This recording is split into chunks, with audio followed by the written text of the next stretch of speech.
Goeiemôre vriende, so aan die begin van 'n naweek. Dit is Vrydag 23 Mei 2025. Mag julle sommer 'n lekker naweek hê. 'n Naweek is mos altyd lekker iets om na uit te sien. Mag dit vir julle 'n wonderlike naweek wees wat voorlê. Ons raak net so rustig.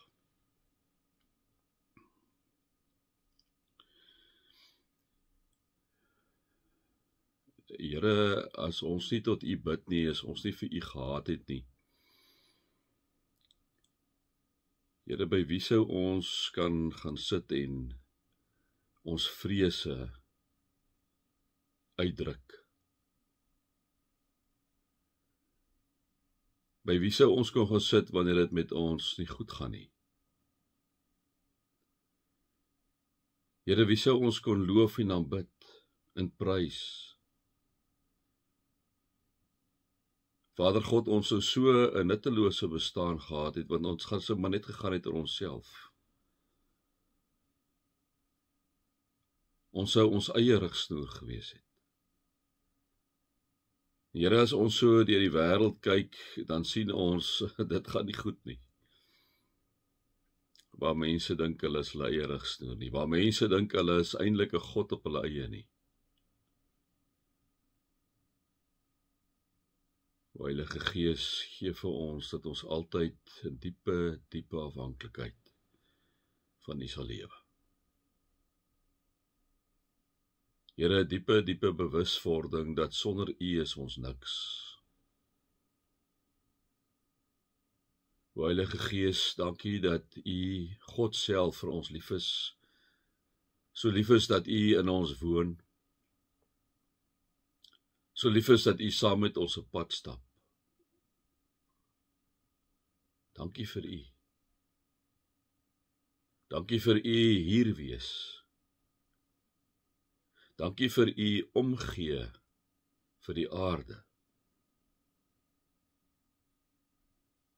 Here God,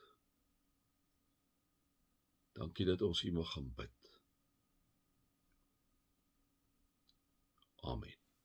Vriende, mag daar vir julle genade en vrede en oorvloed wees, omdat julle God ken, Jesus ken en die Heilige Gees ken. Vriende, hierso in hoofstuk 24 van Spreuke is hier vir my 'n verskriklike mooi gedeelte, omdat ek dink ons in so 'n tyd leef. En die Spreukedigter spreek dit aan. Dit is vir my verskriklik interessant. Ek het dit al vir julle baie keer gesê, hoe die Spreukedigter wat tog nou soveel jare terug geskrywe is, eenvoudig nog so relevant is vir ons dag. Dit gaan elke keer my verstand te bowe, die spreuke waar ek nou saam met julle gegaan het. Dit is net absolute amazing. Die wysheid en die insig en die kennis wat God al vir hierdie Spreukedigter gegee het. Ons neem ons nou aan, dit is Salomo, wat dit neem ons nou aan. Hoor wat sê hy so, ek dink ons moet mooi luister, want die een gedeelte wil jy jou half amper al verlekker, en die tweede gedeelte, as ek jy ons verlekker, dan kom Spreukedigter ons aan. Hy sê die volgende. Hy sê, eet heuning my seun, dit is lekker. Die stroop is soet in jou mond. So smaak die kennis, die wysheid ook. As jy dit gekry het, het jy 'n toekoms, en jou hoop sal jou nie ontneem word nie. En dan kom sê hy die volgende. Moenie soos 'n slegte mens die regverdige by sy huis gaan voorlê en sy woonplek verwoes nie. Al val die regverdige hoeveel keer, hy staan weer op, maar die goddelose word deur rampe vernietig. En dan die volgende, die oomblik wanneer ons dink, ja, dit is ons hou van hierdie teks, kom sê hy vir ons, moet jou nie verheug oor jou vyand se val nie. Moenie juig wanneer hy ondergaan nie. Die Here sal sien wat jy doen, en dit sal verkeerd wees in sy oë, en hy sal jou vyand nie verder straf nie. Moet jy nie ontstel oor skelms, jou kwel oor goddelose mense nie, want 'n slegte mens het nie 'n toekoms nie. Die lewenslig van die goddeloses word uitgedoof.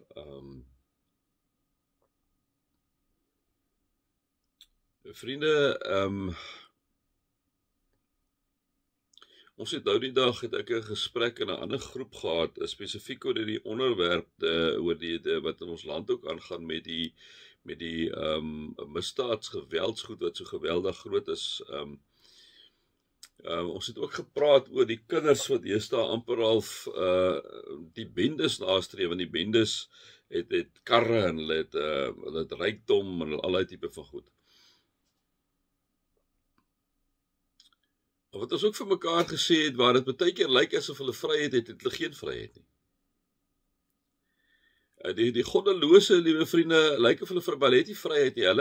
Hulle kyk die heeltyd oor hulle skouer. Hulle moet vir hulle hierdie bouncers omtrent aanstel rondom hulle om hulle die heeltyd te beskerm. Hulle weet nie of môre hulle laaste dag gaan wees of 'n koel hulle van 'n kant af gaan tref nie. So dis vir my baie interessant, vriende, dat die mense wat die goed doen is eintlik die mense wat onder geweldige angs lewe. Partykeer 'n angs dink ek wat hulle nie weet nie, maar hy's heeltyd daar. Hulle is die heeltyd as daar iets kraak in hulle huis dan dink hulle dis iemand wat hulle kom uithaal. Nou, vriende, dit bly vir my altyd 'n interessante tendens. Ek weet nie hoe werk die Here daar nie. Maar ek dink die goddelose kry baie swaar. En as wanneer ek en jy na hulle kyk, liewe vriende, moet ons altyd onthou, die Here het die laaste sê. Die Here het die laaste sê. En liewe vriende, wanneer daai ou, onthou ons glo in die ewige lewe. Nou 'n goddelose ou in ons wees iemand wat nou maar nie die Here ken nie, wat nie die Here aanbid nie, wat homself as 'n afgod het, homself as 'n god eintlik daarstel. Die vriende, ons lewe is maar net 'n klein rukkie. En die goddelose mense dink nie besef dit nie. En hierdie klein rukkie wat ek en jy as gelowige mense het en regverdige mense op aarde het, is inderdaad 'n klein rukkie. Vriende, hierdie afgelope tyd maar net dit weer besef, né? Mense kom en gaan. Mense is die een oomblik hier en die volgende oomblik is hy weg. Die een oomblik praat jy met iemand, liewe vriende, die volgende oomblik is hy nie meer met ons nie. Ons lewensspan is baie klein. Dan kom sê God, onthou jy is besig met 'n prentership hierso, moet eintlik nie strewe na die goddeloosheid nie, moenie strewe na die ouens wat met al die bling daar rondloop, wat dit nie regverdig gekry het nie, maar dit op verkeerde manier, moenie daarna kyk nie, sê die sprekerdigter. Hulle paaie is maar baie glad. Ek het nou die dag vir julle Psalm 73 gelees alweer. God is in beheer, vriende. Op 'n ander manier is wat ek en jy weet, maar hy is in beheer. Hierdie ouens, vriende, se einde is baie keer afskuwelik. Hulle is die ouens wat in angs lewe, alhoewel dit baie keer nie vir ons so lyk nie. Hulle is nie seker van hulle lewe van dag tot dag nie. Kom ons, vriende, verlekker ons nie wanneer hulle ondergaan nie. Laat die straf van God toe op hulle vriende, sodat daai sy gang gaan nie. Want die sê die sprekerdigter, hy sê, moet jou nie verheug oor die vyand se val nie. Moenie juig wanneer hy ondergaan nie. Die Here sal sien wat jy doen en dit sal verkeerd wees in sy oë en hy sal jou vyand nie verder straf nie.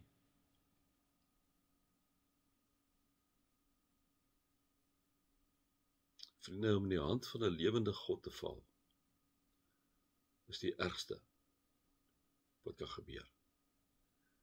En daarom ook wat in ons land verkeerd gaan en wat met moorde en verkrachtings, vriende,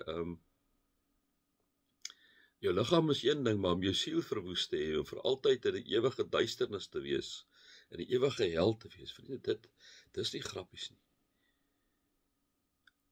En dis wat gaan gebeur met mense wat hulle eie God is. Mense wat hulle nie steur aan God se waardes nie. Dis nie vrees nie, vriende, dis net 'n realiteit. Die Bybel kom sê dit vir ons baie duidelik. Ons sien dit op die aarde, liewe vriende, daar is inderdaad twee wêrelde. 'n Wêreld wat aan God behoort en 'n wêreld wat die goddelose dink hulle beheer, maar hulle nie beheer nie. 'n Wêreld wat God aanbid en 'n wêreld wat God nie aanbid nie. Kom ek en jy, maak nie saak met wat met ons gebeur nie. Buig voor 'n lewende God. En weet, vriende, God is in beheer op sy eie manier, op sy eie tyd. Doen mense verantwoording, maak nie saak wat hulle doen nie. My 5 sent vanoggend, vriende, mag julle God se liefde ervaar, sy genade ervaar en sy teenwoordigheid ervaar. Amen.